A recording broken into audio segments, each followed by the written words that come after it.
চলি অহা সৎভক্তিৰ এনে এক ধাৰাবাহিকতা ঋষি মুনি ত্ৰিদেৱেও যাৰ সম্ভেদ নাপালে ভক্তিটো সকলোৱেই কৰে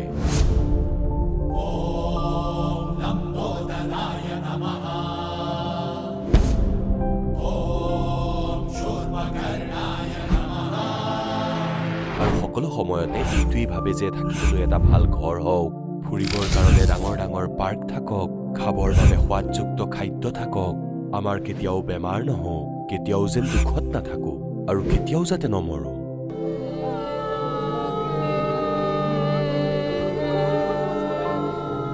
সকলো সময়তে যেন ফূৰ্তিত থাকো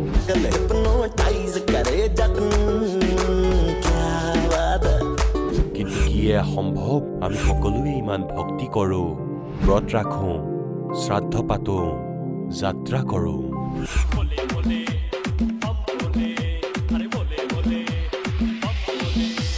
মন্দিৰলৈ গৈ মূৰ্তি পূজা কৰো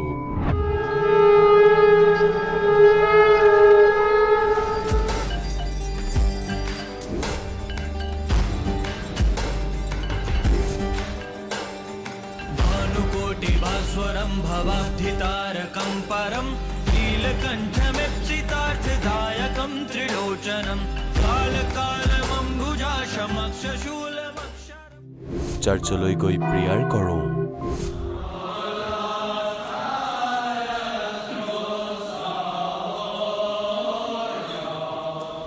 মছজিদলৈ গৈ নামাজ আদা কৰোঁ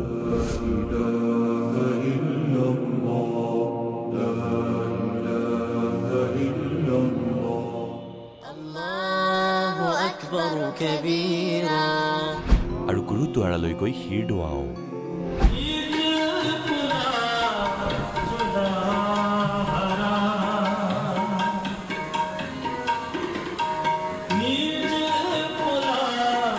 তথাপিও দুখত কিয় আছো কিন্তু আপোনালোকে জানেনে সেয়া কি ভক্তি যি ভক্তিয়ে মীৰাক বিহৰ পৰা বচাইছিলে ধ্ৰুৱ আৰু প্ৰহ্লাদৰ ৰক্ষা কৰিছিলে অন্ধক দৃষ্টি আৰু কলাক শ্ৰৱণ শক্তি দিছিলে গৰীক প্ৰাণ দিলে দুখীসকলক সুখী জীৱন দিলে মৃতজনক জীৱন দান দিলে আৰু দুৰাৰোগ্য বেমাৰ দূৰ কৰিলে পৰিস্থিতি ভয়ানক পৰিস্থিতি তাৰমানে অকল এটা পৰিস্থিতিয়ে নহয় একদম মানে এইটো সুইচাইড টেন্ডেন্সিৰ নিচিনা পৰ্যায়ত মই আছিলোঁ মোৰ হাজবেণ্ডৰ বহুত ডাঙৰ হাৰ্ট এটেক হৈছিল তেওঁ একেবাৰে মৃত্যুৰ মুখৰ পৰা ঘূৰি আহিছে বুলি ক'ব লাগিব আগত যিটো ভয় আছিলে মই আগতে ঘৰৰ পৰা ওলাব নোৱাৰিছিলোঁ যে মই ক'ৰবাত কি যদি মৰি যাম নেকি বা খুব দুৰ্বল হৈ যাওঁ কিন্তু এতিয়া পৰমাত্মাৰ দীক্ষা লোৱাৰ পাছত প্ৰকৃত ভগৱান পোৱাৰ পাছত এতিয়া এনেকুৱা এটা মানে শৰীৰৰ বল পাইছোঁ যে বিন্দাছ ঘূৰি ফুৰিছোঁ কিন্তু কোনো ধৰণৰ অসুবিধা হোৱা নাই আজিলৈকে ঔষধ নোখোৱাকৈ সন্ত ৰামপালজী মহাৰাজৰ চৰণ অহাৰ পিছত মই একদম মেডিচিন খোৱা বন্ধ কৰিলোঁ মেডিচিন নোখোৱাকৈ অকল দীক্ষা লোৱাতে মই সুস্থ হ'লোঁ মই আগতে নিচা কৰিছিলোঁ মই আৰ্মিত থাকোঁতে বহুত নিচা কৰিছিলোঁ আমি আৰ্মি পাৰ্চনটো নিচা কৰে চবে কিন্তু ময়ো নিচা কৰিছিলোঁ কিন্তু যেতিয়া তত্ত্বদৰ্শী সন্ত ৰামপাল চৰণ আহিলোঁ তাৰপিছত এই নিচাবিলাক নিজে নিজে ঠিক হৈ গ'ল সন্ত ৰামপালজী মহাৰাজৰ ওচৰত অহাৰ দিনাখনৰ পৰাই মই লাভ পাইছিলোঁ মন্ত্ৰ দিছিল সেই মন্ত্ৰ 2-3 বাৰ টান দিয়াৰ লগে লগে সাতকে আপোনাৰ কাল নোহোৱা হৈ গ'ল এতিয়া মই ভাবিছিলোঁ যে গুৰু মহাজনে সত্য কথা কৈছে এই পৃথিৱীত তেওঁ বাহিৰে আৰু কোনো নাই গতিকে আমি মানুহ হয় আমি শুদ্ধ জীৱ হয় আমি তেওঁৰ চৰণলৈ গৈ আমি আত্মা কল্যাণ কৰিব লাগে পূজ্য ৰামপালজী গুৰুদেৱৰ চৰণত অহাৰ পিছত লাভ বুলি ক'বলৈ গ'লে মোৰতো চাগে এসপ্তাহটো কৈ শেষ কৰিব নোৱাৰিম ইমানেই লাভ পাইছোঁ মই এতিয়া গম পাইছোঁ বাস্তৱত সেইটো সঁচা কথাই কৈছিলে যিকেইজনে কৈছিলে কাৰণ মোৰ লগত সেইটো 100% মই প্ৰমাণ পাইছোঁ মানৱ জীৱনৰ যে মুখ্য উদ্দেশ্য পৰমাত্মা প্ৰাপ্তি সেই কথাটো আমি সদগুৰু ৰামপালজী মহাৰাজৰ পৰাই গম পাইছোঁ ভক্তি সকলোৱেই কৰে কিন্তু উপৰোক্ত লাভ কেৱল সৎভক্তিৰ পৰাই প্ৰাপ্ত হয় আজিও সৎভক্তি কৰি থকা হাজাৰ হাজাৰ লাখ লাখ মানুহৰ শাস্ত্ৰ অনুকূল ভক্তিৰ লাভ প্ৰাপ্ত হৈ আছে আহক জানো এনেকুৱাই লাখ লাখ শ্ৰদ্ধালুৰ মাজৰ এজন সৎভক্তি কৰা এই শ্ৰদ্ধালুজনৰ অনুভৱ স্যাৰ নমস্কাৰ হয় নমস্কাৰ স্যাৰ কি নাম আপোনাৰ মোৰ নাম আনন্দ কুমাৰ হয় আনন্দ আপুনি ক'ৰ পৰা আহিছে মই ঝাৰখণ্ডৰ ধনবাদ জিলাৰ পৰা আহিছোঁ স্যাৰ কি কৰে আপুনি মই নিজৰ ব্যৱসায় কৰোঁ IT চেক্টৰত ছাৰ সন্ত ৰামপালদেৱ মহাৰাজৰ সৈতে কেতিয়াৰ পৰা জড়িত? হয়, মই সন্ত ৰামপালদেৱ মহাৰাজৰ সৈতে 2014 পৰা জড়িত। সন্ত ৰামপালদেৱ মহাৰাজৰ লগত জড়িত হোৱাৰ আগতে আপুনি কি সাধনা কৰিছিল?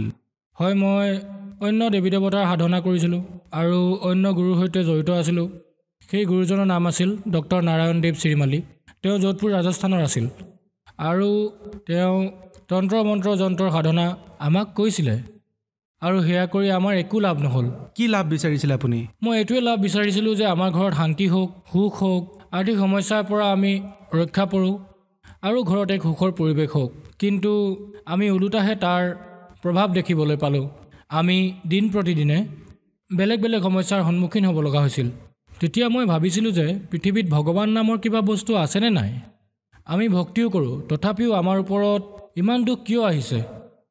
তেন্তে সন্ত ৰামপালদেৱ মহাৰাজৰ শৰণলৈ কিয় আহিলে? হয়, যিটো ব্যৱসায় মই কৰিছিলোঁ তাতে মোৰ কলিগছ আছিলে। তেওঁৰ জগদীশ নাম আছিল। এবাৰ মই তেওঁক লগ কৰিবলৈ গৈছিলোঁ। তেতিয়া তেওঁ ক'লে যে ভাই, এইখন পৃথিৱী আমি থকাৰ যোগ্য নহয়।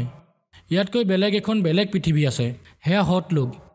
যেতিয়া মই এইবোৰ কথা প্ৰথমবাৰ শুনিছিলোঁ তেতিয়া মোৰ লাগিছিল যে সেই মানুহজন সঁচাকৈ পাগলেই হৈছে আৰু মোকো পাগল বনাই আছে। মই অহাৰ সময়ত মোক এখন কিতাপ দিলে। কিতাপখনৰ নাম আছিল জ্ঞান গংগা। যেতিয়া তেওঁ মোক কিতাপখন দিলে, এই কিতাপখন পঢ়ি মইনো কিয় পাগল হওঁ? মই সেই কিতাপখন বেলেগ এজন মোৰ বন্ধুক দি দিলোঁ। আৰু সেইদিনা যেতিয়া মই ঘৰলৈ আহিলোঁ তেতিয়া মই মোৰ দেউতাক ক'লোঁ যে তেওঁক লগ পাইছিলোঁ জগদীশক। তেতিয়া তেওঁ কৈ আছিলে যে এইখন পৃথিৱী আমি থকাৰ যোগ্য নহয়। এইখনতকৈ আৰু বেলেগ পৃথিৱীও আছে য'লৈ আমি যাব লাগিব, তাৰ ভক্তি কিবা বেলেগ। তেতিয়া দেউতাই সুধিলে যে তেওঁ কিবা দিছিল নেকি? তেতিয়া মই ক'লোঁ যে হয়, মোক এখন কিতাপ দিছিল, কিন্তু সেইখন কিতাপ মই নল'লোঁ। মই লৈ সেইখন বেলেগক দি দিলোঁ। তেতিয়া দেউতাই সুধিলে যে তুমি কি সেই বিষয়ে কিবা তথ্য পাইছা নেকি? তেতিয়া মই ক'লোঁ যে হয়, তেওঁ কিবা কৈ আছিলে যে সন্ত ৰামপালদেৱ মহাৰাজ নামৰ এজনৰ জ্ঞান গংগা নামৰ কিতাপ আছে। তেতিয়া মই যেতিয়া দেউতাক সেই কিতাপখনৰ বিষয়ে ক'লোঁ তেতিয়া দেউতাই ঘৰত ইণ্টাৰনেটত চাৰ্চ কৰিলে জগতগুৰু সন্ত ৰামপালদেৱ মহাৰাজ। তেতিয়া তেওঁ ভিডিঅ'বোৰ যেতিয়া চালে তেতিয়া আমি বহুত আচৰিত হৈ গ'লোঁ যে এনেকুৱাও হ'ব পাৰে নেকি? যি ভক্তি, যি সাধনা আমি আজিলৈকে কৰি আহিছোঁ, সেই সকলোবোৰ সাধনা আমি শাস্ত্ৰৰ বিৰুদ্ধেই কৰি আছিলোঁ। তেতিয়া দেউতাই সুধিলে যে সেই কিতাপখন কেনেকৈ পাম? তেতিয়া মই আকৌ যিজনে কিতাপখন দিছিল তেওঁক কণ্টেক্ট কৰিলোঁ। তেতিয়া তেওঁ ক'লে যে আৰু এখন কিতাপ বাকী আছে বাৰু, আপুনি আহি লৈ যাব। মই তেওঁক কণ্টেক্ট কৰিলোঁ আৰু তেওঁৰ পৰা সেই কিতাপখন ল'লোঁ। তাৰপিছত দেউতাই সেইখন ঘৰলৈ আনি পঢ়িলে। দেউতাই সেইখন পঢ়ি জ্ঞানখিনি বুজিলে আৰু তেওঁ বৰবালালৈ গৈ সন্ত ৰামপালদেৱ মহাৰাজৰ পৰা নাম উপদেশ লৈ ভক্তি আৰম্ভ কৰিলে। ছাৰ, সন্ত ৰামপালদেৱ মহাৰাজৰ পৰা নাম দীক্ষা লোৱাৰ পিছত আপুনি সেই লাভ পালেনে যি লাভ বিচাৰিছিলে? যোধপুৰত আপুনি যি মহাৰাজৰ সৈতে জড়িত আছিলে? হয়, একেবাৰে।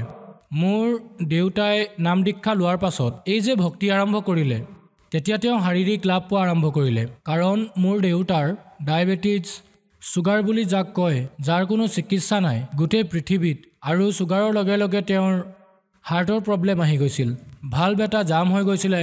কিন্তু ছুগাৰৰ চিকিৎসাটো আছে, ইয়াৰ বাবে বহুত ট্ৰিটমেণ্ট এভেইলেবল আছেতো হস্পিটেলত? নাই, গোটেই পৃথিৱীত ছুগাৰৰ কোনো পাৰ্মানেণ্ট চিকিৎসা নাই যে ইমান দিনলৈ ঔষধ খোৱা তাৰপিছত আৰু ঔষধৰ প্ৰয়োজন নহয়। এনেকুৱা চিকিৎসা আমি আজিলৈকে পোৱা নাই।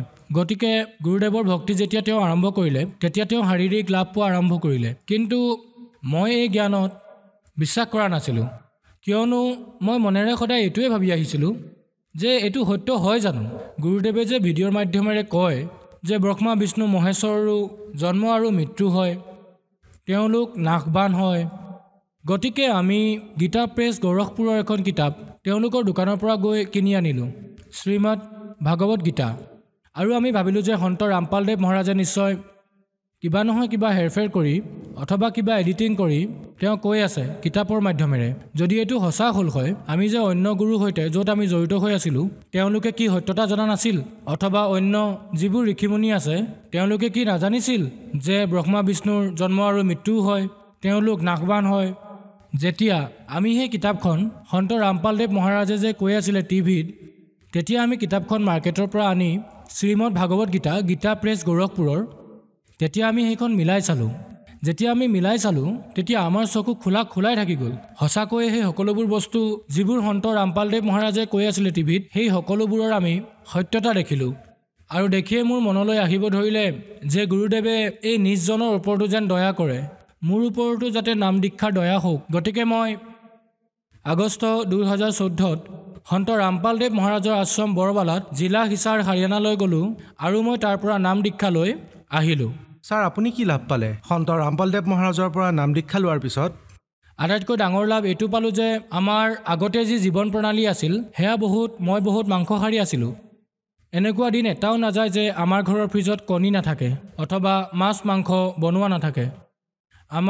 আমাৰ ইমান অভ্যাস হৈ গৈছিল মাছ মাংসৰ যে আমি এনেকুৱাও দিন আছিলে যে আমি যি জীৱিত মুৰ্গী থাকে তাক ঘৰলৈ লৈ গৈ কাটি মাৰি ৰান্ধি খাইছিলোঁ। আৰু কেতিয়াবা এনেকুৱাও হয়, আমি যিহেতু ঝাৰখণ্ডৰ বাসিন্দা, গতিকে ঝাৰখণ্ডত বেলেগ বেলেগ উৎসৱত বলিৰ প্ৰথা চলি আহিছে। গতিকে আমি যি ইয়াত পূজাৰ নামত যি বলি দিছিলোঁ, তাত বলি দিয়াৰ পিছত আমি সেই ছাগলীৰ মাংসখিনি কাটি আমি খাইছিলোঁ। গতিকে মই এটা ৰাক্য খাইছিলোঁ আগতে। সন্ত ৰামপালদেৱ মহাৰাজৰ শৰণলৈ অহাৰ পাছত আমি এটা মানুহলৈ ৰূপান্তৰ হ'লোঁ। এইটো আমি সন্ত ৰামপালদেৱ মহাৰাজৰ পৰা বহুত ডাঙৰ লাভ পালোঁ। আৰু মই বেমাৰৰ ফালৰ পৰা ক'বলৈ গ'লে আটাইতকৈ ডাঙৰ লাভ এইটো হ'ল যে মোৰ গলৰ তলত বগা বগা চামনি পৰি গৈছিলে। মাজে মাজে ডক্তৰক দেখুৱাইছিলোঁ আৰু ঔষধো খাইছিলোঁ। কিছুদিনৰ বাবেতো ঠিক হৈ যায়, কিন্তু আকৌ হৈ গৈছিলে। কিন্তু সন্ত ৰামপালদেৱ মহাৰাজৰ দয়াত এই দাগ একেবাৰে শেষ হৈ গ'ল। আৰু জীৱনদানৰ কথা যদি মই ক'ব বিচাৰোঁ, সন্ত ৰামপালদেৱ মহাৰাজৰ দয়াত মই পৃথিৱীত আছোঁ। কাৰণ মই যেতিয়া এদিন NH2ত গৈ আছিলোঁ তেতিয়া মোৰ বাইকখন বহুত স্পীডত আছিল আৰু আগে এখন ট্ৰাক গৈ আছিলে। দুয়োখনেই বহুত স্পীডত আছিলে, প্ৰায় 100ৰ ওচৰা-ওচৰি হ'ব। হঠাৎ সেই ট্ৰাক ড্ৰাইভাৰজনৰ টোপনি আহি গ'ল আৰু যিখন ট্ৰাক চিধা গৈ আছিলে হঠাৎ সেইখন ক্ৰছ কৰি ৰাস্তাৰ মাজতে ৰৈ গ'ল। গতিকে সেইখন মাজতে ৰৈ যোৱাৰ বাবে এনেকুৱা হ'ল যে মোৰ বাইকখনৰ যিটো বেগ আছিলে, মই ব্ৰেকো লগালোঁ, ৰখোৱাৰ বাবে বহুত প্ৰয়াস কৰিছিলোঁ, কিন্তু মোৰ চকু বন্ধ হৈ গ'ল যে নাজানো মালিক এতিয়া কি হ'ব। মই সন্ত ৰামপালদেৱ মহাৰাজক মনত পেলালোঁ আৰু পিছ মুহূৰ্ততে মই দেখিলোঁ যে মোৰ গাড়ী আৰু সেই গাড়ীখনৰ মাজত মাত্ৰ 2 পৰা 4 ইঞ্চৰ পাৰ্থক্য আছিলে আৰু মই খুন্দা মৰাৰ পৰা বাচি গ'লোঁ। আৰু আৰ্থিক লাভ এয়া হ'ল যে সন্ত ৰামপালদেৱ মহাৰাজৰ লগত জড়িত হোৱাৰ পাছত যি এক মাটি কিনিবলৈ আমি আগতে বহুত প্ৰয়াস কৰিছিলোঁ, 10 বছৰ 20 বছৰৰ পৰাই সেই মাটি কিনিব পৰা নাছিলোঁ। গুৰুদেৱৰ দয়া হ'ল, সেই মাটিও পৰমাত্মাই আমাৰ নামত ৰেজিষ্ট্ৰেশ্যন কৰাই দিলে। আৰু গুৰুদেৱৰ ওচৰত আমি প্ৰাৰ্থনা জনালোঁ যে মালিক দয়া কৰক দাতা, যদি আমাৰ এখন নিজা মাৰ্কেটো হৈ যায় বহুত ভাল হ'ল হয়। গুৰুদেৱে ক'লে যে ঠিক আছে পুত্ৰ, পৰমাত্মাই দয়া কৰিব। আৰু এতিয়া সেই ঠাইত সেই মাটিত যি অন ৰোড হয়, আজি সেই এৰিয়াৰ আটাইতকৈ ডাঙৰ মাৰ্কেট পৰমাত্মাৰ দয়াত, সন্ত ৰামপালদেৱ মহাৰাজৰ দয়াত তাতে হৈ আছে। ছাৰ, আপুনি ভকত সমাজক কি বাৰ্তা দিব বিচাৰিব? হয়, মই ভকত সমাজক বাৰ্তা কি হাতযোৰ কৰি প্ৰাৰ্থনা জনাওঁ যে যদি আপোনালোকৰ কোনো প্ৰকাৰৰ কিবা আৰ্থিক অথবা মানসিক অথবা কোনো ভূত প্ৰেতৰ বাধা থাকে, আপোনালোকে ইয়াত কেৱল এবাৰ পৰীক্ষাৰ নামত মানে চেক কৰিবলৈ এবাৰ নিশ্চয় সন্ত ৰামপালদেৱ মহাৰাজৰ লগত জড়িত হওক। আৰু তাৰ পাছত যদি 2 মাহ 3 মাহ ভক্তি কৰাৰ পাছত আপোনাৰ যদি কোনো লাভ নহয়, আপুনি নিশ্চয় এয়া এৰি যাব পাৰে। কিন্তু এয়া কেতিয়াও হ'ব নোৱাৰে যে সন্ত ৰামপালদেৱ মহাৰাজৰ শৰণলৈ আপুনি আহি আপুনি কোনো লাভ নেপাব। ছাৰ, ঝাৰখণ্ডৰ যিসকল মানুহে সন্ত ৰামপালদেৱ মহাৰাজৰ লগত জড়িত হ'ব বিচাৰে, ঝাৰখণ্ডত বহুত গৰীব মানুহো আছে। যদি তেওঁলোকৰ হাৰিয়ানালৈ যোৱাৰ সক্ষমতা নাথাকে, তেন্তে তেওঁলোকে কেনেকৈ সন্ত ৰামপালদেৱ মহাৰাজৰ পৰা নাম দীক্ষা ল'ব পাৰিব? হয়, সন্ত ৰামপালদেৱ মহাৰাজে আজি সমগ্ৰ বিশ্বত, সমগ্ৰ ভাৰতত, প্ৰত্যেকখন ৰাজ্যত, প্ৰত্যেকখন জিলাত নাম দীক্ষা কেন্দ্ৰ খুলি থৈছে। এই সেৱা পৰমাত্মা সন্ত ৰামপালদেৱ মহাৰাজে দি থৈছে। টিভিত হালধীয়া যি শাৰী আহে তলত, তাত কেইটামান ফোন নাম্বাৰ দিয়া আছে। আপুনি সেই ফোন নাম্বাৰত কণ্টেক্ট কৰি আপুনি নিকটৱৰ্তী নামদাম কেন্দ্ৰৰ ঠিকনালৈ আপুনি তালৈ গৈ আপুনি সন্ত ৰামপালদেৱ মহাৰাজৰ পৰা নাম দীক্ষা প্ৰাপ্ত কৰিব পাৰে। ধন্যবাদ। ধন্যবাদ ছাৰ। এতিয়া জগতগুৰু তত্ত্বদৰ্শী সন্ত ৰামপাল গুৰু মহাৰাজৰ সৎসংগৰ মাধ্যমেৰে সেই অদ্বিতীয় আধ্যাত্মিক জ্ঞানৰ বিষয়ে জানি লওঁ, যাৰ মাধ্যমেৰে আপোনালোকেও প্ৰাপ্ত কৰিব পাৰিব এনেকুৱা আধ্যাত্মিক, মানসিক আৰু ভৌতিক সুখ যি এতিয়ালৈকে কেৱল আপোনালোকে মীৰাবাই, ধ্ৰুৱ, প্ৰহ্লাদ আদি কেইজনমান ভক্তৰ জীৱন কথাতহে শুনিছে। এতিয়া শুনক তত্ত্বদৰ্শী সন্তৰ সৈতে শাস্ত্ৰ অনুকূল ভক্তি সৎসংগ, এনেকুৱা অদ্বিতীয় আধ্যাত্মিক জ্ঞান যাৰ প্ৰমাণ আছে সকলো ধৰ্মৰ সকলো পবিত্ৰ শাস্ত্ৰত। এয়া দয়া হয় ভগৱানৰ। जो जाकी शरणा बसे ताको ताकी लाज और जल सोही मछली चढ़ जाती और बह जाते गजराज। যি ব্যক্তি যি সাধক যিজন ঈশ্বৰৰ শৰণ লৈ সাধনা কৰে তেওঁ সমৰ্পিত, তেওঁৰ সহায় কৰে, তেওঁ প্ৰেৰণা কৰে গুপ্ত ৰূপেৰে প্ৰত্যক্ষ ৰূপেৰে বা কাৰোবাৰ মাধ্যমেৰে যিমানখিনি তেওঁৰ ক্ষমতা থাকে। जो जाकी शरणा बसे ताको ताकी लाज जल सोही मछली चढ़ जाती बह जाते गजराज। এতিয়া যাৰ যিজন ঈশ্বৰৰ সৈতে সম্পৰ্ক থাকিব, সাধনা হ'ব, যিজন ঈশ্বৰ তেওঁ শৰণ লৈছে, সেই ইষ্টেই নিজৰ সাধকৰ অৱশ্যেই সহায় কৰিবলৈ চেষ্টা কৰে যিমানেই তেওঁৰ ক্ষমতা থাকে। উদাহৰণ হিচাপে ধৰি লওঁ, যেনেকৈ আপোনাৰ বন্ধুত্ব কোনো থানাৰ ওচিৰ সৈতে হৈছে আৰু মিত্ৰতাও আছে, তেওঁৰ পৰা সহায় পোৱা যায়, তেতিয়া আপুনি যেতিয়া সেই পুলিচ ষ্টেচনলৈ যাব, যাৰ বন্ধুত্ব তেওঁৰ সৈতে আছে, তেওঁ নিৰ্ভীকভাৱে যাব পাৰে আৰু যোৱা মাত্ৰই তেওঁৰ বন্ধুৱে তেওঁক বহিবলৈ চকী দিয়ে আৰু চাহ খুৱায় আৰু তেওঁ ক'ৰবাত ফুৰক বা শুৱক, কোনো সমস্যা নাই ক'ৰবাত বহিলে। কিন্তু সাধাৰণ মানুহে সেই পুলিচ ষ্টেচনৰ ফালে যাওঁতেই ভয় কৰে, গতিকে তেওঁ কিমান সঁহাৰি পালে। এনেদৰে মানি লোৱা কোনোবা এজনৰ এছপিৰ সৈতে মিত্ৰতা হৈ গ'ল, তেতিয়া আৰু বেছি সুবিধা তেওঁ দিব পাৰে। কাৰোবাৰ আকৌ মন্ত্ৰীৰ সৈতে বন্ধুত্ব হৈ গ'লে তেতিয়া মন্ত্ৰী মিত্ৰই তেওঁৰ সেই শৰণাগতক আৰু বেছি সুবিধা দিব পাৰে। আৰু এই প্ৰকাৰেই যদি মুখ্যমন্ত্ৰী বা প্ৰধানমন্ত্ৰীৰ সৈতে হৈ যায় তেতিয়া বেলেগকৈ সুবিধাবোৰ পায়। গতিকে এনেকৈয়ে আমি যিজন ঈশ্বৰ সাধনা শৰণ লৈ কৰি আছো, তেওঁক সহায় কৰে আৰু তেওঁৰ সন্মান ৰাখে। উদাহৰণ দিছে পৰমাত্মা কবিৰ দেৱজীয়ে, যেনেকৈ ওপৰৰ পৰা পানী পৰি আছে বহুত তললৈকে 10-20 ফুট, কিয়নো মাছৰ পানীৰ সৈতে বিশেষ সম্পৰ্ক, সেয়া ইহঁতৰ শৰণ। ইয়াৰ পৰা বাহিৰ হোৱা মাত্ৰই 2 মিনিটত কষ্ট পাই মৰি যায়। গতিকে কোৱা হয় সেই পানীয়েও সেই মাছক স্বাধীনতা দিছে, তুমি য'তে অহা যোৱা কৰা তাত কোনো প্ৰব্লেম নাই, কোনেও তোমাক বাধা নিদিয়ে। তললৈ পানী পৰি আছে নিজৰাৰ আৰু মাছবোৰ তলৰ পৰা ওপৰলৈ গৈ আছে, ন' প্ৰব্লেম, ওপৰ গৈ পায়, কিয়নো সেই বন্ধু পানীয়ে সিহঁতক স্বাধীনতা দিছে। इसी प्रकार उदाहरण देते हैं, जो जाकी शरणा बसे ताको ताकी लाज जल सोही मछली चढ़ जाती बह जाते गजराज। অৰ্থাৎ য'ত সেই পানী পৰি আছে তাত শক্তিশালী হাতী ৰৈ থাকিলেও তাক বোৱাই লৈ যায়, পানীৰ প্ৰবাহ ইমান প্ৰবল হয় আৰু মাছ আকৌ তাত উভতি যাব পাৰে। পানীয়ে তাক ফ্ৰী এৰি দিছিলে, তুমি ঘূৰি ফুৰিব পাৰা। গতিকে ইয়াত ক'ব বিচাৰিছে যে যেনেকৈ শ্ৰী বিষ্ণুজীৰ শৰণত তেওঁ বিষ্ণুজীৰ উপাসক আছিলে, তেওঁক ঈশ্বৰ ৰূপত মানিছিলে, কিন্তু তথাপিও ভগৱানে স্বীকাৰ নকৰিলে। তথাপিও তেওঁক ছেদ কৰিবৰ বাবে जो जाकी शरणा बसे ताको ताकी लाज, সেই আধাৰতেই বিষ্ণুজীয়ে তেওঁক ছেদ কৰিবৰ বাবে যে যিকোনো প্ৰকাৰে তেওঁ কৰ্ম বিনষ্ট নহওক, জন্ম বেয়া নহওক, অন্তৰৰ পৰা প্ৰেৰণা কৰিলে আৰু তেওঁক পূৰ্বৰ এখন ফিল্ম দেখুৱালে। এনেকৈ চকু মেল খাই ৰৈ গ'ল সেই সুখদেৱজীৰ। যেতিয়া তেওঁ ঋষিসকলৰ পৰা শুনিলে যে ঋষিজী এয়া 2 দিনৰ জীৱন আৰু ইয়াতো যদি সৎ সাধনা কৰা নাই, গুৰু ধাৰণ কৰা নাই, অহা জনমত নাজানো কিমান ভয়ংকৰ জুনি ভুগিব লাগিব, আৰু গাধৰ জুনিলৈ গুচি গ'লেতো কি হ'ব। গাধ শুনা মাত্ৰই তেওঁ পূৰ্ব জনমৰ কাহিনী মনত পৰিল, কিয়নো আমাৰ অন্তঃকৰণত অসংখ্য জনমৰ যিবোৰ আমাৰ ঘটনা আছে, যেনেকুৱা আমি জীৱন অতিবাহিত কৰিছোঁ, পশুপক্ষী মানুহৰ দেৱতাৰ, সেইবোৰ আমাৰ অন্তঃকৰণত কোড ৱৰ্ডত ফিড আছে আৰু যিকোনো সময়তে এই ৰীল চলাব পাৰি। ইয়াৰ ৰিমোট নিজৰ ভগৱান আৰু ঈশ্বৰ হাতত থাকে। সেই ফিল্ম চলিব ধৰিলে আৰু তাৰ চকু মেল খাই ৰৈ গ'ল যে মই এবাৰ গাধ হৈছিলোঁ। সেই সকলো ফিল্ম মনত পৰিল আৰু তৎক্ষণাত তেওঁ ক'লে যে ঋষিজী আপুনি ঠিকেই কৈছে, এবাৰ মই গাধৰ জুনি ভোগ কৰি আছিলোঁ আৰু মোৰ মালিকে মোক বহুত কামত লগাইছিলে। মই অন্ধ হৈ পৰিছিলোঁ। অন্ধ হৈ যোৱাত মোৰ মালিকে মোক এৰি দিছিলে।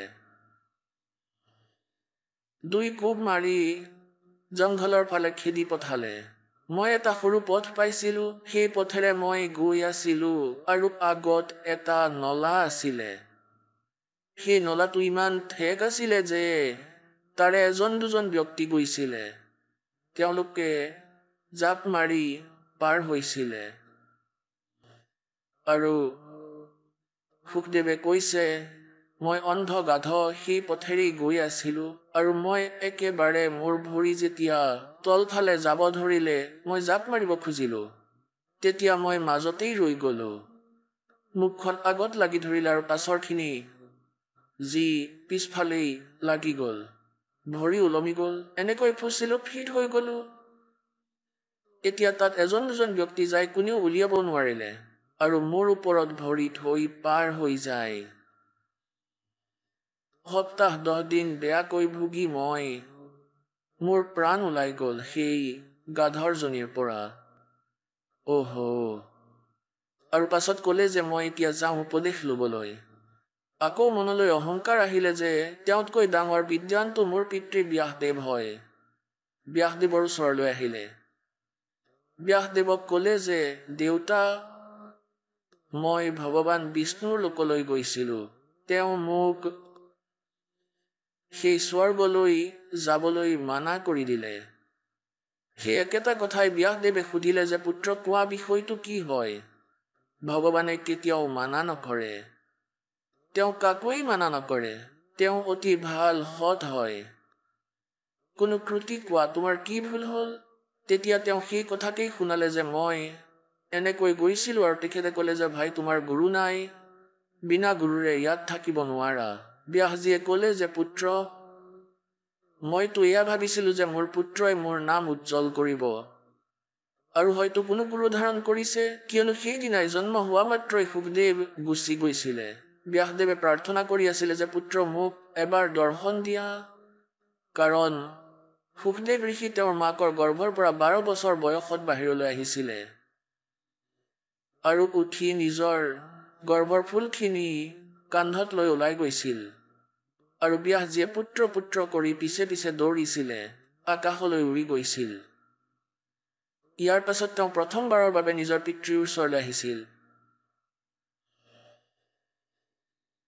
তেতিয়া ব্যাসজীয়ে সুধিলে যে মইতো ভাবিছিলোঁ যে তুমি চাগে গুৰু ধাৰণ কৰিছা। সুখদেৱ, তুমিতো জীৱন বিনাশ কৰি দিলা। ব্যাসজীক তেওঁ পুনৰ ক'লে যে সুখদেৱজীয়ে যে হে পিতৃদেৱ, ভগৱানে আৰু এটা সমস্যা উৎপন্ন কৰি দিলে। তেওঁ ক'লে যে ৰজা জনকক গুৰু বুলি ধাৰণ কৰা আৰু মই হৈছোঁ বাল ব্ৰহ্মচাৰী আৰু মই ত্যাগী সন্ন্যাসী। মই কেনেকৈ তেওঁৰ ওচৰত শিৰোধাৰ্য হওঁ, ৰজা জনকৰ ওচৰত? ব্যাসজীয়ে ক'লে যে ভাল পুৰুষ, তোমাৰ তাত জ্ঞান বুলি একোৱেই নাই। অভিমানে তোমাক উৰাই ফুৰাইছে মূৰ্খ। ভগৱানে কৈছে যে নাম লৈ লোৱা, তথাপিও তুমি যি টি কৰি আছা। তুমি ভক্তিৰ যোগ্য প্ৰাণীয়েই নহয়। নিজৰ জীৱন বিনষ্ট কৰি যাবা। মনুষ্য জীৱন বাৰে বাৰে পোৱা নাযায়, বহুত ক'লে, কিয়নো যিজন ভকত হয় পৰমাত্মাৰ সৈতে কিছু পৰিচিত হয়, তেতিয়া তেওঁ আধ্যাত্মিক মাৰ্গৰ বিষয়ে ঠিকেই কয়। তেতিয়া সুখদেৱ ঋষিয়ে ৰজা জনকৰ পৰা উপদেশ ল'লে। ৰজা জনকৰ বিষয়ে লিখিছে, পৰমেশ্বৰে নিজৰ বাণী গৰীব দাসজীৰ মাধ্যমেৰে যি লিখুৱাইছিলে যে তেওঁৰ 10,000 ৰাণী আছিলে। তেওঁলোকৰ মাজৰে এগৰাকী যিজন পত্ৰাণী হয়, সকলোতকৈ প্ৰথম পত্ৰাণী বুলি কোৱা হয়, যিগৰাকী সকলোৰে কণ্ট্ৰলাৰ হয়। যেতিয়া ঋষিজী তালৈ গ'ল আৰু বাৰ্তা পঠিয়ালে যে সুখদেৱ ঋষি আহিছে আৰু আপোনাৰ পৰা উপদেশ ল'ব বিচাৰিছে, ৰজাজনক বাহিৰলৈ আহিলে, প্ৰণাম কৰিলে। মোৰ সৌভাগ্য যে মোৰ দুৱাৰলৈ, এই দাহৰ দুৱাৰলৈ এজন মহাত্মা আহিছে। বিচনা লগাই দিলে, চাকৰক আসন লগাব দিলে, সুন্দৰ কাপোৰ পাৰি দিলে আৰু ক'লে, আপুনি ইয়াতেই বহক মহাত্মা। সুখদেৱজী ৰজাজনকৰ বিষয়ে লিখিছে। পৰমেশ্বৰে নিজৰ বাণীত গৰীবদাসজীৰ মাধ্যমেৰে যি লিখা আছে যে তেওঁৰ 10,000 ৰাণী আছিলে। তেওঁলোকৰ মাজত এজনী যিগৰাকী পটৰাণী হয়, সকলোতকৈ প্ৰথম হয়, পটৰাণী বুলি কোৱা হয়, যিগৰাকী সকলোৰে কণ্ট্ৰলাৰ। যেতিয়া ঋষিজী তাত গৈ পালে আৰু বাৰ্তা পঠালে যে সুখদেৱ ঋষি আহিছে আৰু আপোনাৰ পৰা উপদেশ ল'ব বিচাৰিছে, ৰজাজনক বাহিৰলৈ আহিলে, প্ৰণাম কৰিলে। মোৰ সৌভাগ্য, মোৰ দুৱাৰত, এই দাহৰ দুৱাৰত এজন মহাত্মা আহিছে। বিচনা লগাই দিলে, চাকৰৰ দ্বাৰা আসন লগালে, সুন্দৰ কাপোৰ পাৰি দিলে আৰু ক'লে, আপুনি বিৰাজমান হওক মহাত্মা। সুখদেৱজী তেতিয়া সুখদেৱজীয়ে ক'বলৈ ধৰিলে, নহয়, মই তলতেই বহিম, মই উপদেশ ল'বৰ কাৰণে আহিছোঁ, আপোনাক গুৰু ধাৰণ কৰিবলৈ। এতিয়া পুণ্যাত্মাসকল, ৰজাজনকে ক'লে যে মই আপোনাক ৰাতিপুৱা উপদেশ দিম, আপুনি বিশ্ৰাম কৰক। তেওঁ বিশ্ৰাম কৰিলে। ৰাতিপুৱা কি কৰিলে, ৰজাজনকে তেওঁৰ সকলোতকৈ ডাঙৰ পত্নীক, অৰ্থাৎ যাক পটৰাণী বুলি কোৱা হয়, তেওঁক ক'লে যে এইটো নামৰ এজন ঋষিয়ে নাম ল'বলৈ আহিছে, দীক্ষা ল'ব বিচাৰিছে। তেওঁ নিজৰ এক সিদ্ধিৰ বহুত বেছি প্ৰভুতা মানি আছে। তেওঁ সিদ্ধি পাই তেওঁ বহুত অভিমানী হৈ পৰিছে। এনে কৰা, এক চৌকাৰ ওপৰত এটা পাত্ৰ ৰাখি দিয়া আৰু তাত ডাঙৰ ডাঙৰ খৰি লগাই দিলে আৰু পানী এনেকৈ উতলালে যেন চাহৰ পানী উতলাই আছে, চাহৰ। আৰু ইয়াৰ লগতে গা ধুবৰ কাৰণে এখন পীৰা পাৰি ল'লে, পীৰা গা ধুবৰ বাবে। আৰু সুখদেৱ ঋষিক আগত বহাই ল'লে যে বহা মহাত্মা, মই গা ধুই লওঁ, তাৰ পাছত তোমাক নাম দিম, স্নান কৰি লওঁ। সেই যি পটৰাণী আছিলে, সেই যিগৰাকী ডাঙৰ মহিলা আছিলে, সকলোতকৈ প্ৰথম পত্নী, ৰজাজনক বহি পৰিল সেই পীৰাত। আৰু সিফালৰ পৰা তেওঁ কি কৰিলে, সেই উতলি থকা পানী ঘটিত ভৰাই ৰজাজনকৰ মূৰত, শিৰত ঢালি দিলে আৰু হাতেৰে গা ধুৱাই আছে, গা ঘঁহি ঘঁহি। আৰু সেই উতলি থকা পানী এনেকৈ উঠাই ৰজাজনকৰ মূৰত ঢালিলে আৰু সুখদেৱে এনেকুৱা কৰিলে। এতিয়া তেওঁৰ এনেকুৱা হ'ল যে এতিয়াই জ্বলিব। তেওঁ যিমানবাৰ পানী ঢালিছে, তেওঁ এনেকুৱা কৰি আছে যে এতিয়াই জ্বলিব। তেতিয়া ৰজাজনকে ক'লে যে হে সন্ন্যাসী, হে ব্ৰহ্মচাৰী, মইতো গৃহস্থ ব্যক্তি হওঁ, আহক মোৰ গা ধুই হোৱাৰ পিছত যি এই পানী নলালৈ গৈ আছে, এই নলীৰ মাজেৰে বৈ বৈ গৈ আছে, এই নলাৰ পানীত তুমি আঙুলিটো ডুবাই দেখুৱাই দিয়া ব্যাসৰ পুত্ৰ। তেতিয়া মানি ল'ম তুমি কেনেধৰণৰ ব্ৰহ্মচাৰী হয়। সুখদেৱে ক'লে, মই নকৰোঁ এনেকুৱা ভুল। মই যদি আঙুলিটো দি দিওঁ, তেনেহ'লে গোটেই আঙুলি জ্বলি যাব মোৰ। कहते हैं राजा बिहंस देई जब तारी और कहता मुझे स्नान करावे एक नारी। এওঁৰ হাতো জ্বলা নাই আৰু তুমি এনেকৈ ভয় কৰি আছা। গতিকে যিমানেই ৰজাজনকৰ জ্ঞান আছিলে, সেয়া ৰজাজনকে নিজৰ সেই শিষ্য সুখদেৱক শুনালে। এতিয়া পুণ্যাত্মাসকল, পৰমাত্মাৰ বিধান হয় যে এই ৰজাজনক, এই সত্য যুগত ৰজা অমৃশ আছিলে আৰু সেই সময়তো ৰজা অমৃশক পৰমাত্মাই গৈ লগ কৰিছিলে, জ্ঞান বুজাইছিলে। কিন্তু আন ব্ৰাহ্মণ আৰু ঋষি, তেওঁলোকেতো লগে লগেই জ্ঞানৰ নাহকটো লগতেই থাকে। তেওঁলোকে সেই পৰমাত্মাৰ বিচাৰত সেই অম্বৰীশ ঋষিক বিশ্বাস হ'বলৈ নিদিলে। ইয়াৰ পাছত আকৌ সেই আত্মাই ৰজা জনক হ'ল অমৃতজীৰ আত্মা, আৰু আকৌ সেই পৰমাত্মাই তেওঁক লগ কৰিছিলে, বহুখিনি জ্ঞান বুজালে। তথাপিও তেওঁ নিজৰে সাধনা ব্ৰাহ্মণৰ পৰা শুনাৰ আধাৰতেই কৰি আছিলে। তেতিয়া ৰজাজনকে সেই সুখদেৱ ঋষিক যথেষ্ট ভালদৰে বুজালে। এতিয়া পুণ্যাত্মাসকল, পৰমাত্মাৰ জ্ঞানৰ আধাৰত আমি তেখেতক তুলনা কৰোঁ যে এওঁ কেনেধৰণৰ ঋষি আছিলে। এটা সিদ্ধি পাই তেওঁ নিজকে প্ৰভু বুলি ভাবি লৈছিলে, আৰু পৰমাত্মাই কয়, পৰমেশ্বৰ কবীৰদেৱে কয় যে এই যি সিদ্ধি আছে এয়া জীৱৰ শত্ৰু হয়। এতিয়া অলপ বাৰ্তা শুনাই আছো যিবোৰ ৰজা জনক আৰু সুখদেৱৰ মাজত হৈছিল। स्वर्णर मुनिगण गंधर्व ज्ञानी सबसे ऊंचा है अभिमानी। अधर विमान चले मन रूपा गर्भ योगेश्वर ज्ञान स्वरूपा।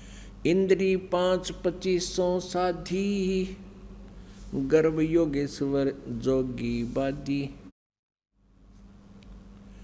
गृहबादी जोगी बाद कर विचरा तीनों लोके।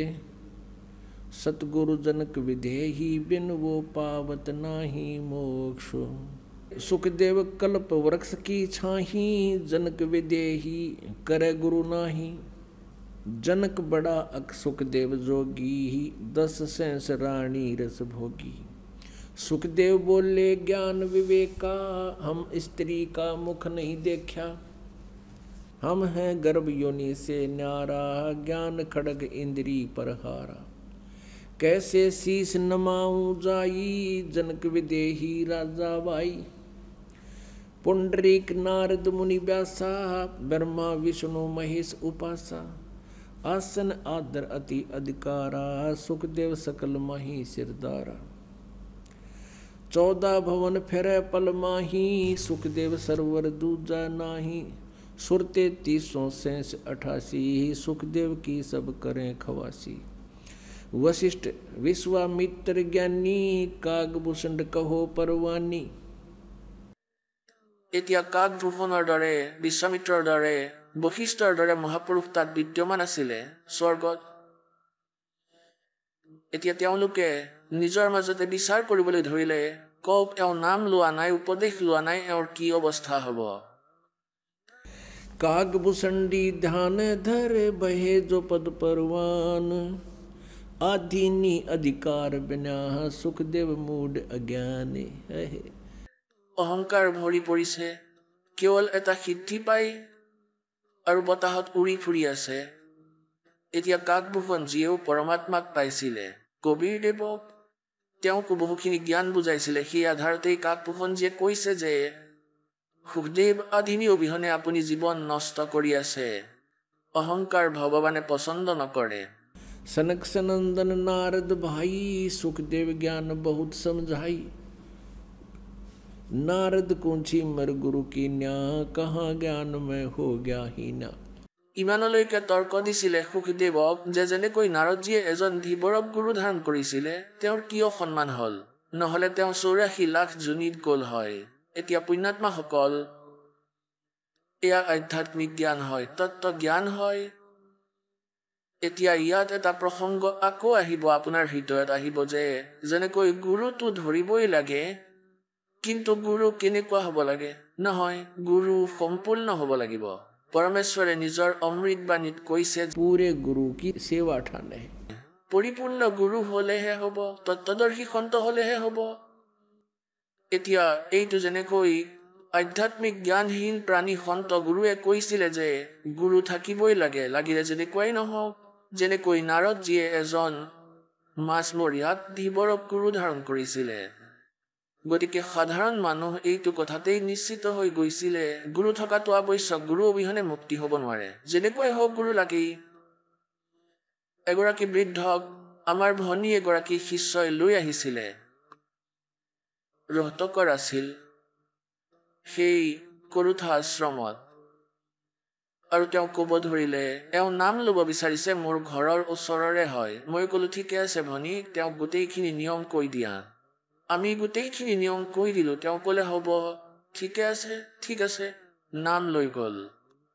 এসপ্তাহ 10 দিনৰ পিছত 5-7 দিনৰ পিছত আকৌ সেই ভনীয়ে ক'লে যে ব'লা যাওঁ গুৰুজীৰ দৰ্শন কৰিবলৈ।